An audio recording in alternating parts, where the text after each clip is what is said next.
আসসালামু আলাইকুম। সবাইকে ঈদ মোবারক। আমরা যারা ঈদে বাড়িতে যাচ্ছি তাদের জন্য কিছু কথা বলতেছি।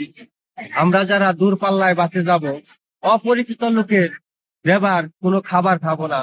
আমরা সব সময় রাস্তাঘাট যখন পার হব, চতুর্দিকে খেয়াল করে পার হব, কারণ দুর্ঘটনা কখনো বলে আসে না। এই কারণে আমরা সব সময় দুর্ঘটনা এড়িয়ে চলবো এবং অপরিচিত লোকের কোনো খাবার খাবো না। অপরিচিত লোকের সাথে কোনো গল্প করব না। এই কারণে আমরা সব সময় সতর্ক অবলম্বন করে রাস্তা চলবো এবং সবাই গ্রামে ফিরে যাব এবং যে যেখানেই যাব নিজের গন্তব্যস্থলে সুস্থ মতন যাব এবং সুন্দরভাবে ঈদ কাটাবো এবং সবার সাথে আনন্দ খুশিতে ঈদ করে আবার আমরা নিজের জায়গায় ফিরে আসব। এই কামনা করে সবাইকে ঈদ মুবারক।